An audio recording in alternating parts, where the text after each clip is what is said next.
কার্নিভালের সময় কলকাতায় বিজেপির প্রতিবাদ কর্মসূচি জানালেন বিরোধী দলনেতা শুভেন্দু অধিকারী। কার্নিভাল যখন হবে তখন 12 জনের মৃত্যুর প্রতিবাদে শহরে মিছিল করব। মিছিলের অনুমোদন আদালত দিয়েছে দাবি শুভেন্দু অধিকারী। কি বলেছেন বিরোধী দলনেতা শুভেন্দু অধিকারী শোনাবো আপনাদেরকে।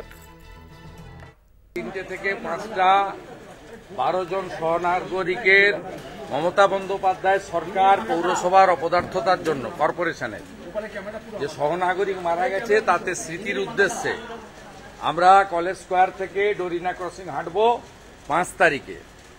এই 12 জন সহনাগরিকের জন্য কলকাতায় মমতা বন্দ্যোপাধ্যায় যেদিন উৎসব করছেন সেদিন আমরা সহনাগরিকদের স্মৃতির উদ্দেশ্যে হাঁটবো।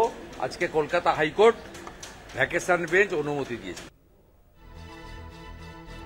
আপনারা শুনলেন শুভেন্দু অধিকারী ঠিক কি বলেছেন। রবিবার রয়েছে দুর্গাপুজোর কার্নিভাল এবং সেই দিনই কিন্তু শুভেন্দু অধিকারীর তরফে ডাক দেওয়া হয়েছে এক মিছিলের। সেই মিছিলের ইস্যু কি?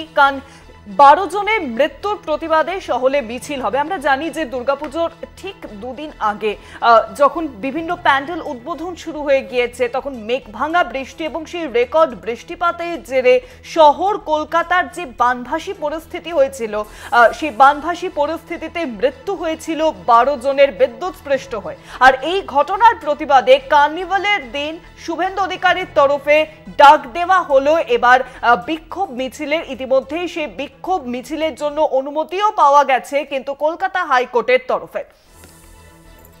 মিছিলের অনুমোদন দিয়েছে আদালত দাবি শুভেন্দু অধিকারীর এবং তার জেরেই যেদিন কার্নিভাল রয়েছে অর্থাৎ আর একদিন তারপরেই রবিবার মেগা কার্নিভাল পুজো এবং সেই কার্নিভালের দিন একদিকে যখন রেড রোডে কার্নিভাল চলবে সেই আবহেই কিন্তু শুভেন্দু অধিকারীর বিরোধী দলনেতা শুভেন্দু অধিকারীর তরফে বিক্ষোভ মিছিলের ডাক দেওয়া হয়েছে 12 জনের মৃত্যুর প্রতিবাদে। আর এই বিষয়ে আরো জানাবেন এখন নিউজরুম থেকে সরাসরি রয়েছেন আমাদের বিশেষ প্রতিনিধি অঞ্জন রায়। অঞ্জন দা, এটা ঠিক বিজেপির কর্মসূচি নয়, বিজেপির একটা সংগঠন আছে যিনি স্বপন দাশগুপ্ত যিনি প্রাক্তন বিজেপির এমপি ছিলেন, তিনি এই সংগঠনটা করেছেন খোলা হাওয়া নাম দিয়ে। তারা প্রতিবাদ একটা করবে সিদ্ধান্ত নিয়েছে যে কলকাতায় যখন কার্নিভাল চলবে তখন তারা কলকাতার বুকে মিছিল করবেন যে কেন জল জমায় 12 জন মানুষ মারা গেল। দায়টা কার? রাজ্য সরকার, পৌরসভা না সিএসসি কর্তৃপক্ষের? মূলত এই দাবিকে সামনে রেখে এই খোলা হাওয়া সংগঠন মিছিল করবে। সেই মিছিলে সামিল হবেন বিজেপির সমস্ত কর্মী এবং নেতারা।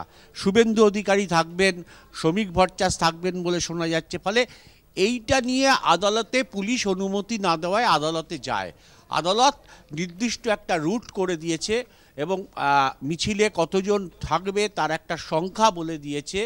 আর শুভেন্দু অধিকারী মনে করছেন যে এটা তাদের জয়, কারণ একদিকে যখন কার্নিভাল হবে তখন কলকাতা শহরের বুকে সিএসসির অবস্থা, পৌরসভার অবস্থা, রাজ্য সরকারের ভূমিকা নিয়ে 12টা মানুষ যে মারা গেল তার প্রতিবাদটাও সামনে আসবে।